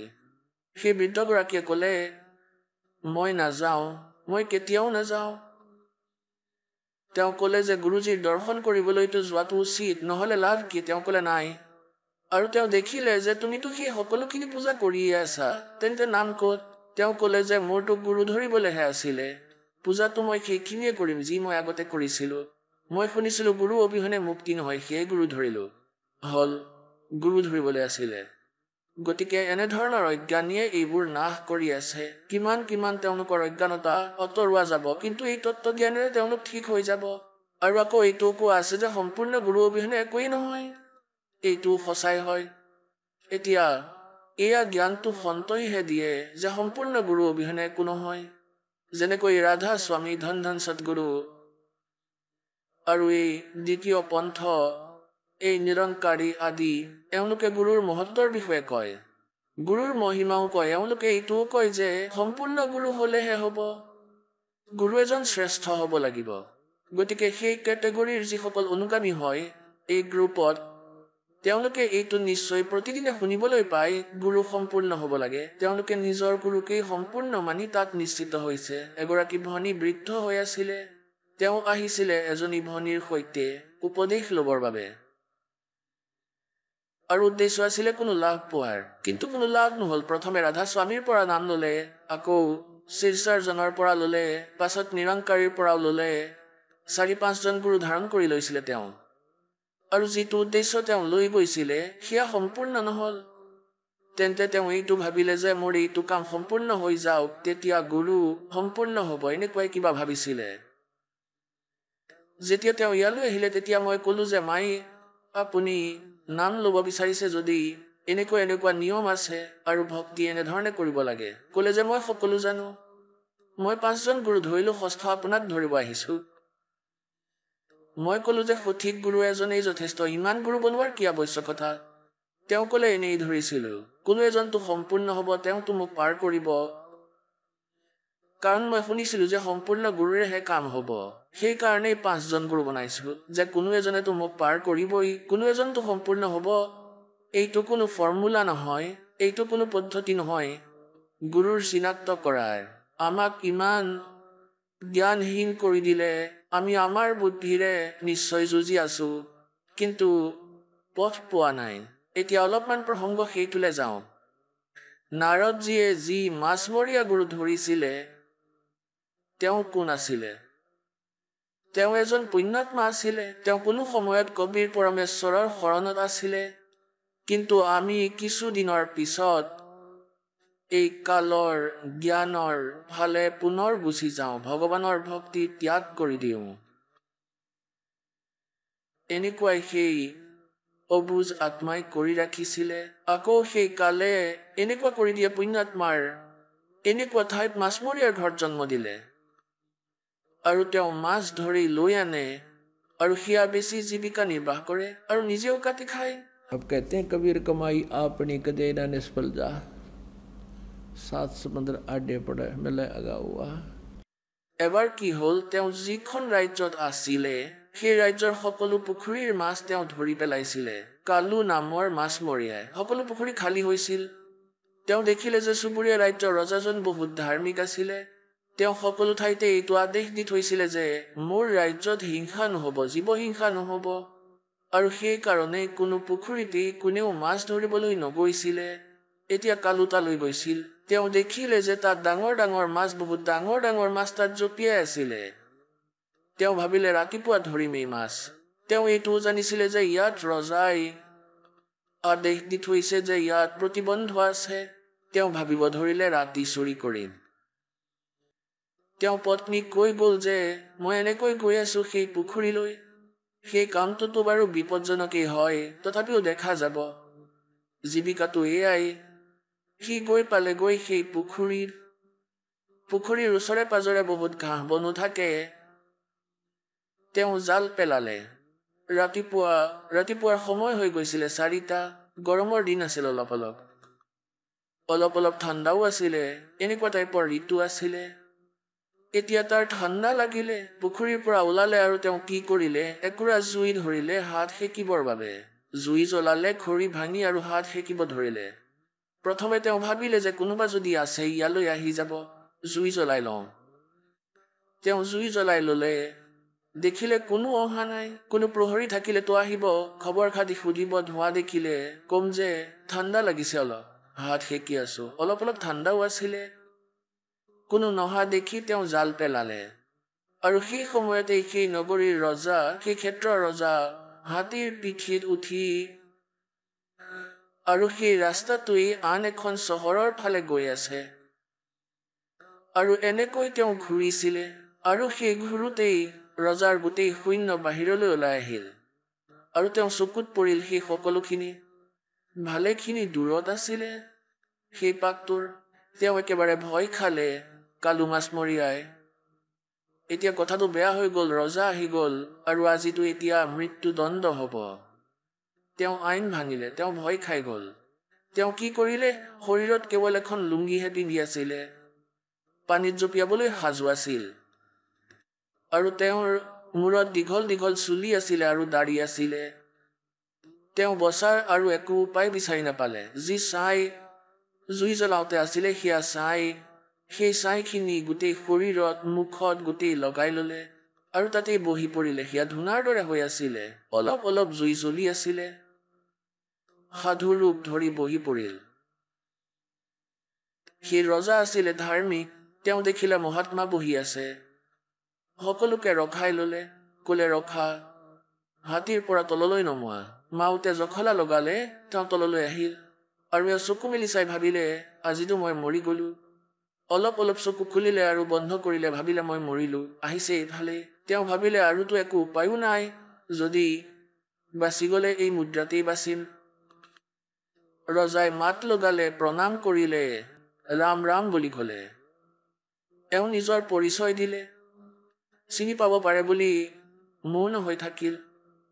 এতিয়া ৰজাই ভাবিলে যে সাধু সন্তই ভক্তি কৰি আছে, তেওঁক দিগদাৰ দিব নালাগে। 5টা মুদ্ৰা সোণৰ, আগতে সোণৰ মুদ্ৰা আছিলে 10 গ্ৰামৰ, আৰু সেই 5টা সোণৰ মুদ্ৰা পূজা হিচাপে তেওঁৰ ভৰিৰ ওচৰত থলে। ৰজা অলপ সময় বহিলে আৰু প্ৰণাম কৰি গুচি গ'ল। সিফালে তেওঁ ভয় কৰিছিলে, কাৰণ তেওঁৰ আগৰ সংস্কাৰ ভাল আছিলে। তেওঁ সমাধিস্থ হৈ গ'ল, আৰু তেওঁ সপোনৰ দৰে দেখিলে। সিফালৰ পৰা তেওঁৰ পত্নীৰ চিন্তা হ'ল যে অহা নাই, এতিয়াও দিনৰ 10 বাজিল। তাই ওলাই গ'ল, যি পুখুৰীৰ বিষয়ে কৈ গৈছিলে তালৈ গৈ দেখিলে যে তেওঁ কি কৰি আছে, সাধু হৈ বহি আছে। তেওঁৰ পত্নীয়েতো প্ৰথমে তেওঁক মাত দিলে যে তুমি আজি মৰিবা, ইয়াত কিয় বহি আছা, ব'লা সোনকালে ঘৰলৈ, কোনোবা যদি ইয়ালৈ আহি যায় তোমাক ধৰি লৈ যাব। তেওঁ নুঠিলে, তাই এটা ধক্কা মাৰিলে, থাপৰ মাৰিলে, ক'লে উঠা। তেওঁ ক'লে মইতো আজিহে আহিছোঁ। তেওঁ ভাবিলে ৰজাৰ ছাৰ্ভেণ্ট আহি গৈছে কোনোবা। তেওঁ ক'লে যে মই প্ৰথমবাৰ আহিছোঁ।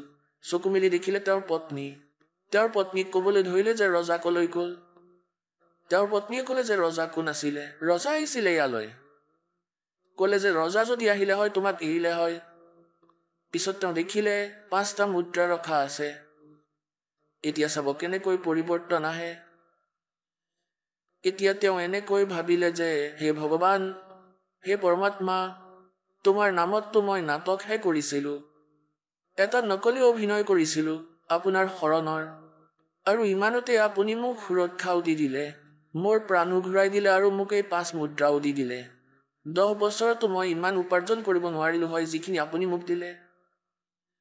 সেই দিনৰ পৰাই বৈৰাগী হৈ গ'ল। হে পৰমাত্মা, তোমাৰ নামত ইমান, তোমাৰ শৰণত ইমান শক্তি, ইমান সুখ, নকলি অভিনয় কৰিছিলোঁ আপোনাৰ শৰণৰ, আৰু ইমানতে আপুনি মোক সুৰক্ষাও, আৰু মই আজিৰ পিছত কেতিয়াও আৰু মাছ নধৰোঁ। ঘৰলৈ গুচি গ'ল। তেওঁৰ পত্নীয়ে ক'লে কাম নকৰাৰ উপায় বিচাৰিছে, চোৱা। তেওঁৰ হাতত সেই জাল দি দিলে আৰু বান্ধি দিলে 4টা ৰুটি, আৰু তেওঁ ওলাই গ'ল। জংঘলত বহি ৰুটি খাই এনেকৈ দেখিছে যে হে ভগৱান, এনেই নকয় গুৰু অবিহনে মুক্তি হ'ব নোৱাৰে। সেই পৰমাত্মা গুৰু অবিহনে মুক্তি হ'ব নোৱাৰে। এজন সন্ত পালে সন্তৰ ওচৰলৈ গ'ল আৰু তেওঁৰ লগত সোধা পোছা কৰিলে, তেতিয়া আকৌ এদিন পৰমেশ্বৰে কোৱা হয়, এই আত্মাৰ প্ৰত্যেক ৰিকুৱাৰমেণ্টক সকলো পৰমাত্মাই সম্পূৰ্ণ কৰি দিলে, যি তিনিওটা লোকতে প্ৰৱেশ কৰি সকলোৰে ধাৰণ পোষণ কৰে। পৰমেশ্বৰ আহিলে এজন সাধুৰ ৰূপ ধৰি কবিৰ দেৱজী, আৰু তেওঁ ক'লে যে ভগত কেনেকৈ বহি আছা? ক'লে, হে মহাৰাজ, মই ভক্তি কৰি আছোঁ। পৰমাত্মাই ক'লে, গুৰু অবিহনেতো কোনো কাম সম্পূৰ্ণ নহ'ব, গুৰু হ'বই লাগিব। তেওঁ ক'লে, হয়, গুৰুটো লাগিবই। আপুনি হৈ যাওক মোৰ গুৰু। ঠিকে আছে, মই কৈ আছোঁ, নাম লোৱা, ভক্তি কৰা, এনেকুৱা কৰিব লাগে, এনেকুৱা নকৰিবা। এতিয়া আপোনালোকে শুনিলে জগতগুৰু তত্ত্বদৰ্শী সন্ত ৰামপাল গুৰু মহাৰাজৰ মংগল প্ৰবচন। আহক এতিয়া শুনো ভগতসকলৰ অনুভৱ, যিসকলে সন্ত ৰামপাল গুৰু মহাৰাজৰ প্ৰমাণিত জ্ঞানৰ পৰা প্ৰভাৱিত হৈ নাম দীক্ষা লৈ বহুতো লাভ প্ৰাপ্ত কৰিলে। নমস্কাৰ ছাৰ। নমস্কাৰ ছাৰ, কি নাম আপোনাৰ? মোৰ নাম হৰিপ্ৰসাদ দাস। ছাৰ, আপুনি ক'ৰ পৰা আহিছে? মই মৰিগাঁও জিলাৰ পৰা আহিছোঁ। ছাৰ, আপুনি সন্ত ৰামপাল গুৰু মহাৰাজৰ পৰা নাম দীক্ষা কেতিয়া লৈছিল? মই নাম লৈছিলোঁ 2020 আগষ্ট মাহত। আৰু তেখেতৰ পৰা নাম দীক্ষা লোৱাৰ আগতে আপুনি কেনেধৰণৰ ভক্তি সাধনা কৰি আছিল? মই তেখেতৰ পৰা নাম লোৱাৰ আগতে মই বিষ্ণু সাধক আছিলোঁ, কৃষ্ণ সাধক আছিলোঁ, মই দেৱ দেৱী পূজা সেৱা কৰি আছিলোঁ। আৰু সেই সাধনাবোৰ আপুনি কিমান বছৰ ধৰি কৰি আছিল? সেই সাধনা মই মোৰ জনাৰ পৰা ধৰি দেউতাহঁতৰ লগতে মই এইবিলাক সাধনা কৰি আছিলোঁ। আপুনি যিহেতু জনালে যে আপুনি আমাৰ হিন্দু সমাজত প্ৰচলিত যিবিলাক সাধনা, সেই সাধনা কৰি আছিলে, সেই সাধনাবিলাক কৰি থকাৰ স্বত্তেও আপুনি সন্ত ৰামপাল গুৰু মহাৰাজৰ শৰণলৈ কিয় আহিব লগা হ'ল? মই গম পালোঁ যে ইমান সাধনা কৰাৰ পিছতো মোৰ এটা ল'ৰা আছিল, ল'ৰাটোৰ এনেকুৱা এটা ৰোগ হৈছিল, যিটো ৰোগৰ কাৰণে মই বহুত দেৱ দেৱীক পূজা কৰিলোঁ, বলি বিধান কৰিলোঁ, বহুত পূজা সেৱা কৰিও মই কোনো লাভ নাপালোঁ। যেতিয়া লাভ নাপালোঁ তেতিয়া মোৰ অন্তৰত এনেকুৱা এটা ভাৱ হ'ল যে ইমান পূজা সেৱা কৰাৰ পিছতো কিয় মোৰ ভক্তি লাভ হোৱা নাই। এই লাভৰ কাৰণে মই চিন্তা কৰি চালোঁ যে ৰোগো ভাল হোৱা নাই। তেতিয়া মই মনতে ভাবিলোঁ যে ঈশ্বৰ আছেনে নাই। এই ঈশ্বৰ আছেনে নাই শব্দটো মোৰ মনত যেতিয়া আহি গ'ল, তেতিয়া মই এদিন অকস্মিত মোৰ ছোৱালী এজনীয়ে মোক এখন জ্ঞান গংগা কিতাপ দিলে। মই কিতাপখন মই ছোৱালীজনীক ক'লোঁ যে মোৰ এই জ্ঞান আৰু পঢ়িবলৈ দৰকাৰ নাই, কাৰণ মই ইয়াত থাকি মোৰ বেছি জ্ঞান আছে। এই কথাখিনি মই কোৱাৰ পিছত অলপ দিনৰ পিছতে মোৰ মনত এনেকুৱা এটা লাগিলে যে মই কিয় কিতাপখন নপঢ়িলোঁ, এই কিতাপখন ক'ত পাম। এই কথাটো মই চিন্তা কৰি পেলাই এদিন ছোৱালীজনীক সুধিলোঁ যে আয়ো কিতাপখন কি কৰিলি? ছোৱালীজনীয়ে ক'লে, কিতাপখন মই লগৰ ছোৱালীৰ পৰা লৈ আহিছিলোঁ, মই দি থৈ আহিলোঁ। এতিয়া মই মনে মনে ভাবিলোঁ যে মই এটা ভাল বস্তু পাই পেলাই মই হেৰুৱাই দিলোঁ, এই কিতাপখন মই ক'ত পাম। তেতিয়া সন্ত ৰামপালজী মহাৰাজৰ শিষ্য এজনে মোক গৈ পেলাই এই কিতাপখন দিলে। মই কিতাপখন পঢ়িলোঁ। এই কিতাপখন পঢ়ি গম পালোঁ যে ভগৱান প্ৰকৃততে বেলেগ হয়। আমি দেৱতা পূজা কৰি আছোঁ, ব্ৰহ্মা বিষ্ণু মহেশ্বৰ পূজা কৰি আছোঁ। এই পূজাৰ দ্বাৰা আমাৰ কোনো ভক্তি সাধনা আমাৰ ঠিক নহয়, গতিকে আমি ইয়াৰ ফল পোৱা নাছিলোঁ। যেতিয়া পৰমপিতা পৰমেশ্বৰ চৰণত যেতিয়া ভক্তি আৰম্ভ কৰিলোঁ, তেতিয়াৰ পৰা মোৰ ল'ৰা আৰু ৰোগ ব্যাধি নোহোৱা হ'ল আৰু ঘৰৰ সকলোখিনি আপোনাৰ ভাল হৈ গ'ল। আপুনি তেখেতৰ শৰণ ক'ত লৈছিলে? আপুনি ক'ত নাম দীক্ষা লৈছিলে? মই নাম লৈছিলোঁ গুৱাহাটী নামদান চেণ্টাৰত। আৰু আপুনি পৰম্পৰাগত যিবিলাক আগতে সাধনা কৰি আছিলে, সেই সাধনাবোৰৰ পৰা কেনেধৰণৰ লাভ পাইছিলে, সেই সন্দৰ্ভত অলপ জনাওকচোন। সেই সন্দৰ্ভত মোৰ লাভ তেনেকুৱা নাছিলে। মই শংকৰ মাধৱৰো পূজা সেৱা কৰিছিলোঁ, শংকৰ মাধৱকে গুৰু মানিছিলোঁ। তেওঁলোকৰ নাগবান, আজি তেওঁলোক এই পৃথিৱীত নাই। তেওঁলোকৰ যেতিয়া তেওঁলোক আছিল তেতিয়াতো আমি জন্মই হোৱা নাছিলোঁ, কিন্তু আমি তেওঁ সাধনাবিলাক আমি গুৰু ধৰি পেলাই মানিছিলোঁ, যদিও আমাৰ কোনো কামত অহা নাছিল। কিন্তু মই চিন্তা কৰিছোঁ যে ভাবিছোঁ যে ভগৱন্ত পুৰুষজন কেনেকুৱা বা ক'ত পোৱা যাব। এই কথাটো ভাবি ভাবি যেতিয়া মই জ্ঞান গংগাখনত পঢ়িলোঁ, তেতিয়াহে মই বুজি পালোঁ যে আচল ভগৱান বেলেগ হয়। তেতিয়াৰ পৰা মই সেই ভগৱানৰ চৰণলৈ আহিলোঁ, তেতিয়াৰ পৰা মোৰ সকলোখিনি ঠিক হৈ গৈছে। আপুনি বৰ্তমান যি সন্ত ৰামপাল গুৰু মহাৰাজৰ পৰা নাম দীক্ষা লৈ যি সাধনা কৰি আছে, ইয়াৰ দ্বাৰা কেনেধৰণৰ লাভ পাইছে? আপুনি শাৰীৰিকেই হওক বা আৰ্থিকভাৱেই হওক বা আপোনাৰ পাৰিবাৰিক কেনেধৰণৰ লাভ পাইছে জনাওকচোন অলপ। এক নম্বৰতে লাভ হৈছে, চাওক, মোৰ যিটো ল'ৰা, এই ল'ৰাটো আপোনাৰ বহুত টকা মই খৰচ কৰিলোঁ, বহুত দেৱ দেৱী পূজা সেৱা কৰিলোঁ, বলি বিধান কৰিলোঁ, কিন্তু তাত মোৰ একো ফলৱতী নহ'ল। যেতিয়া মই বিনা হেৰিয়ত আপোনাৰ সন্ত ৰামপালজী গুৰু মহাৰাজৰ চৰণত নাম দীক্ষা লৈ তেওঁৰ চৰণৰ যেতিয়া নিয়ম নীতি কৰিবলৈ ল'লোঁ তেতিয়াৰ পৰা ধৰি সকলোখিনি ৰোগ নাশ হৈ গ'ল আৰু মোৰ ঘৰত তেতিয়াৰ পৰা ধৰি এটা সুন্দৰ পৰিৱেশ আহিলে আত্মা সুস্থ হৈ থাকে চিন্তা ভাৱনা সকলোখিনি একমাত্ৰ ভগৱানৰ বাহিৰে আমি অন্য চিন্তা কৰিবলৈ আমাৰ সময় নাথাকে আপুনি যেহেতু জনাইছে যে আপুনি সন্ত ৰামপাল গুৰু মহাৰাজৰ পৰা দীক্ষা লোৱাৰ পিছতে আপুনি বিভিন্ন প্ৰকাৰে লাভ পাইছে কিন্তু আপুনি কৈছে যে সন্ত ৰামপাল গুৰু মহাৰাজৰ আগতে আপুনি যিবিলাক সাধনা কৰি আছিলে সেই সাধনাবিলাক ভুল হয় শাস্ত্ৰ বিৰোধ হয় আৰু আপুনি ব্ৰহ্মা বিষ্ণু মহেশ্বৰ কথাও কৈছে সেই শাস্ত্ৰত এনেকুৱা কি প্ৰমাণ আছে যে তেওঁলোকে নাশবান হয় তেওঁলোক অজৰ অমৰ নহয় এনেকুৱা কিবা প্ৰমাণ দিব পাৰিব আপুনি এইটো আছে দেৱী পুৰাণৰ ৩য় স্কন্ধত ১২৩ নম্বৰ পৃষ্ঠাত লিখা আছে স্বয়ং আপোনাৰ বিষ্ণুৱে কৈ আছে যে আই আপুনি হৈছে জগতজননী প্ৰকৃতি দেৱী আপুনি সনাতনী আপুনি সদায় বিদ্যমান কিন্তু আমি নাশবান আপোনাৰ পুত্ৰ মই বিষ্ণু ব্ৰহ্মা আৰু শিৱ এই তিনিজন আপোনাৰ পুত্ৰ আমাৰ জন্ম আবিৰ্ভাৱ আৰু মৃত্যু তিৰুভাৱ হৈ থাকে দেৱী পুৰাণত আছে আপোনালোকে দেৱী পুৰাণখন চাওক আৰু আপুনি এনেকুৱা কি প্ৰমাণ দিব বিচাৰিব যে আমাৰ সন্ত ৰামপাল গুৰু মহাৰাজৰ যি ভক্তি সাধনা আৰু লগতে আমাৰ অসমৰ যিবিলাক শ্ৰদ্ধালু আধ্যাত্মিক গুৰু আছে তেওঁলোকৰ মাজত কি পাৰ্থক্য কি আচলতে সন্ত ৰামপাল গুৰু মহাৰাজৰ যি ভক্তি সাধনা আৰু লগতে এইসকল ধৰ্মগুৰুৰ পাৰ্থক্যটো কি পাৰ্থক্য এইটোৱেই চাওক আজি সন্ত ৰামপালজী মহাৰাজে যিখিনি শাস্ত্ৰৰ সন্মত জ্ঞান দিছে শাস্ত্ৰ অনুকূল ভক্তি দিছে শাস্ত্ৰ অনুকূল তেওঁ শাস্ত্ৰৰ বিপৰীতে এটা শব্দও কোৱা নাই কিন্তু আমি যি সাধনা কৰি আছোঁ এইটো উল্টা ভক্তি সাধনা কৰি আছোঁ ভগৱান পুজিবলৈ দিছে কিন্তু আমি কি কৰিছোঁ দেৱতা পুজি আছোঁ এইখিনিতে ডিফাৰেঞ্চ আছে আৰু অন্য কি লাভ পাইছে আপুনি সন্ত ৰামপাল গুৰু মহাৰাজৰ পৰা নাম দীক্ষা লোৱাৰ পিছত সন্ত মহাৰাজৰ পৰা নাম দীক্ষা লোৱাৰ পিছত মোৰ এবাৰ আপোনাৰ মৃত্যুৰ এটা মানে ধৰি লওক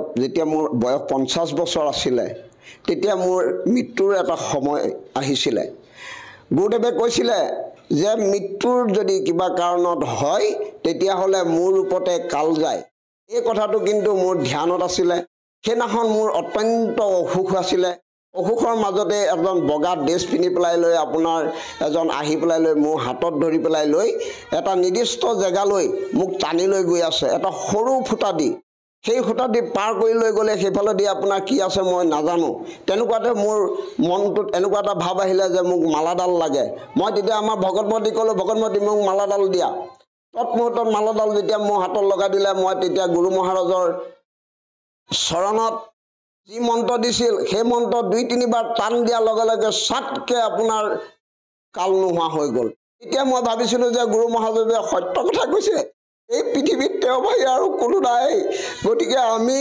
মানুহ হয় আমি শুদ্ধ জীৱ হয় আমি তেওঁৰ চৰণলৈ গৈ আমি আত্মা কল্যাণ কৰিব লাগে আৰু অন্য কিবা লাভ পাইছে নেকি ছাৰ আপুনি তেনেকুৱা অন্য চাওক আৰ্থিক দিশত আগতে মই বহুত পৰিশ্ৰম কৰি আছিলোঁ কিন্তু মালিকৰ চৰণত অহাৰ লগে লগে মোৰ আৰ্থিক অৱস্থাটো বহুত সুচল সব দয়াত তেওঁ দয়াসাগৰ কৰোণাসাগৰ কৃপাসাগৰ গতিকে তেওঁ কৃপাতেই আমি সকলো বিদ্যমান আমি এই কথাটো নাজানো যে আমি নিজৰ চিন্তাত আমি নিজেই কৰিছোঁ বুলি ভাবি থাকোঁ কিন্তু একচুৱেলি স্বয়ং পৰমাত্মাৰ কৃপাতহে আমি জীয়াই আছোঁ তেওঁৰ চৰণত সম্পূৰ্ণ আমি দেহ মন প্ৰাণ সমস্ত ত্যাগ কৰি তেওঁৰ চৰণত আমি দাস হ'ব লাগিব তেতিয়াহে আমাৰ আত্মাই শান্তি পাব সেই শান্তিটো মই পাইছোঁ আৰু আপোনালোকৰ গুৰু সন্ত ৰামপাল গুৰু মহাৰাজে পৰমাত্মা বুলি কাক স্বীকৃতি দিয়ে আমাৰ গুৰু মহাৰাজে এইটোৱে প্ৰমাণ দিছে যে কবি চাহাবেই হৈছে পূৰ্ণ পৰমাত্মা তেওঁৰ স্বৰূপতেই সন্ত ৰামপালজী মহাৰাজ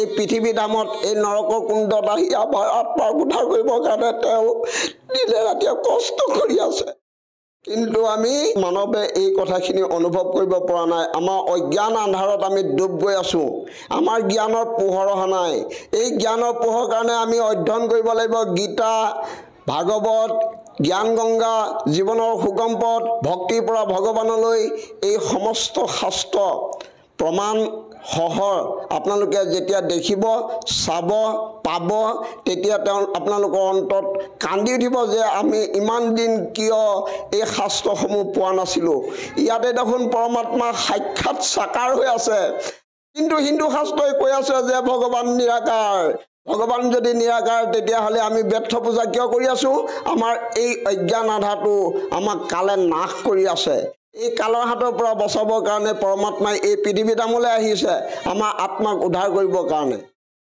আজি আপুনি যিহেতু সন্ত ৰামপাল গুৰুমাজৰ শৰণত থাকি যেনেধৰণে লাভ পাবলৈ সক্ষম হৈছে, আমাৰ অসমত এনেকুৱা বহু দৰিদ্ৰ লোক আছে যিসকলে নেকি আৰ্থিক দিশত বহুত দুৰ্বল, তেওঁলোকে বহুত মাৰাত্মক ৰোগত আক্ৰান্ত হৈ আছে, কষ্ট ভুগি আছে, চিকিৎসা কৰিব পৰা নাই, উন্নত মানৰ চিকিৎসা নকৰাৰ বিনিময়ত কোনোবাই হয়তো মৃত্যুৰ সৈতে যুঁজি আছে। গতিকে এই ক্ষেত্ৰত সেইসকল ব্যক্তিক আপোনাৰ দৰে উপকৃত কৰিবৰ কাৰণে তেওঁলোকে আপোনাৰ দৰে লাভ যদিহে পায় কেনেকৈ প্ৰাপ্ত কৰিব পাৰিব, সেই সন্দৰ্ভত কি বাৰ্তা দিব বিচাৰে? মোৰ এটা প্ৰাৰ্থনা, কাৰণ এইটোত মই নিজেই ভুক্তভোগী, মই নিজেই প্ৰমাণ পাইছোঁ যে তেওঁ হৈছে সমস্ত জীৱৰ গৰাকী। ৰোগ ব্যাধি দিয়া মেলা ধন ঐশ্বৰ্য বিভূতি সকলো গৰাকী তেওঁ হয়। যদি কোনোবা শ্ৰদ্ধাৱান লোকে আজি এই হেৰিয়ত চাই আছে, আপোনালোকে মোৰ অনুভৱ আপোনালোকৰ অনুভৱৰ লগত মিলাওক যে তেওঁ এদিন এনেকৈ দুখী হৈ আছিলে, কিন্তু মই আজি সুখী হৈ পেলাই আপোনালোকক সেই দুখৰ পৰা মুক্ত কৰিবৰ কাৰণে জ্ঞান মাৰ্গলৈ যাবৰ কাৰণে আধ্যাত্মিক জ্ঞান অধ্যয়ন কৰক, পুথি পঢ়ক, তাৰ পৰা আপোনালোকে জ্ঞান পাব। এই জ্ঞানৰ মাধ্যমৰ মাজেদি ভগৱান কোন গম পাব। ভগৱানৰ চৰণলৈ অহাৰ পিছত আপোনালোকৰ কোনো ৰোগ নাথাকে। ভগৱানে ৰোগ কাটিব পাৰে, ভগৱানৰ বাহিৰে বেলেগে এই কাম কোনেও কৰিব পৰা শক্তি এই পৃথিৱীত নাই। ছাৰ, আৰু এটা কথা জানিব বিচাৰিম, যিহেতু আপোনালোকৰ সন্ত ৰামপাল গুৰুমাজৰ আমি ভক্তসকলৰ যেতিয়া অনুভৱ আমি টিভিত প্ৰত্যক্ষ কৰোঁ, টিভি চেনেলতে হওক বা বিভিন্ন ছ'চিয়েল মিডিয়াত, তেওঁলোকে কয় যে সন্ত ৰামপাল গুৰুমাজৰ পৰা নাম দীক্ষা লোৱাৰ পিছতে বহু নিচাসক্ত ব্যক্তিয়ে নিচা ত্যাগ কৰিবলৈ সক্ষম হৈছে। এই কথাষাৰ ছাৰ কিমান দূৰ সত্য? আচলতে তেখেতৰ পৰা নাম দীক্ষা লোৱাৰ পিছতে এনেকুৱা সম্ভৱ নে যে নিচা ত্যাগ কৰিব পাৰে? হয়, আপুনি যিটো কথা সুধিছে এইটো সত্য কথা। ময়ো নিচা কৰিছিলোঁ, ময়ো এজন মোহগল মানুহ। কিমান বছৰ ধৰি কৰিছিলে আপুনি? মই প্ৰায় 6-7 বছৰ ধৰি মোহগল কৰি আপোনাৰ নিচা কৰি আছিলোঁ। মই মদু খাইছিলোঁ, ভাঙো খাইছিলোঁ, চেধা বিড়ি, কাৰণ মোহগল মানুহ জানেই আমি চব খাওঁ। কিন্তু মালিকৰ চৰণলৈ অহাৰ লগে লগে মালিক হৈছে হৰি, অনন্ত কোটি ব্ৰহ্মাণ্ডৰ মালিক হৈছে হৰি। হৰি শব্দ অৰ্থ হৈছে হৰণ। তেওঁ কিয়া কৰিছে মোক, কিয়া কৰি পেলাই এই বেয়া বস্তুবিলাক নাশ কৰিছে। তেওঁ চৰণলৈ অহাৰ লগে লগে যিমানবিলাক জুৱাৰী ভাঙুৱাৰী মদাহী আছে সকলোৱে পৰিত্ৰাণ পাব। তেওঁ চৰণলৈ আহি আত্মা কল্যাণ কৰিব লাগে। আচলতে সন্ত ৰামপাল গুৰুমাজে আপোনালোকক কেনেধৰণৰ ভক্তিবিধি প্ৰদান কৰে যাৰ দ্বাৰা নেকি আপোনালোকে ইমানবোৰ লাভ পাবলৈ সক্ষম হৈছে আৰু নিচা ত্যাগ কৰিবলৈকো সক্ষম হৈছে বহু ভক্তই? কৈছে আত্মা যেতিয়া ভগৱানৰ লগত লীন হয়, আত্মাই যেতিয়া ভগৱানক চিনি পায়, আত্মাই তেতিয়া বেয়া বস্তুৰ পৰা আঁতৰত থাকে। আত্মাক শুদ্ধিত কৰিবৰ কাৰণে পৃথিৱীখন তৈয়াৰ কৰিছে ভগৱানে। ইয়াত যদি সংস্কাৰ হ'ব নোৱাৰে আৰু সংস্কাৰ হোৱা জেগা নাই, সেইকাৰণে আত্মা ইয়াতে সংস্কাৰ হৈ মানুহে পুণ্য, আমি যি জেগাৰ পৰা আহিছিলোঁ, আমি সৎলোকৰ পৰা আহিছোঁ, কিন্তু আমি এইটো কথাও নাজানো আমি জীৱশ্ৰেষ্ঠ মানুহ হৈ আমাৰ জ্ঞান শূন্য হৈ আছোঁ। সেইকাৰণে আমি অধ্যয়ন কৰি পেলাই জ্ঞান গংগা পঢ়ি পেলাই জ্ঞান অৰ্জন কৰি পেলাই আমাৰ আত্মাক কল্যাণ কৰিব লাগে। ছাৰ, আপুনি জনালে যে সন্ত ৰামপাল গুৰুমাজৰ পৰা নাম দীক্ষা লৈ আপুনি বিভিন্ন প্ৰকাৰে লাভ পাইছে। আপুনি আৰ্থিকভাৱে হওক, শাৰীৰিকভাৱে হওক, আপুনি বিভিন্ন প্ৰকাৰৰ লাভ পালে।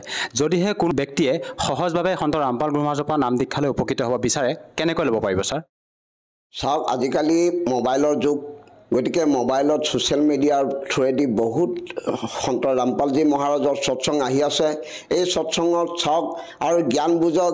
জ্ঞান বুজি তেওঁ সৎসংগতে এটা তলত নম্বৰ আহিয়ে থাকে, সেই নম্বৰটোত আপোনালোকে প্ৰেছ কৰক। প্ৰেছ কৰাৰ লগে লগে আপোনালোকে নিৰ্দিষ্ট জেগা পাই যাব, যিকোনো এখন নামদান চেণ্টাৰত বিনামূলীয়াকৈ নাম গ্ৰহণ কৰিব পাৰিব। ধন্যবাদ থাকিল ছাৰ। নমস্কাৰ।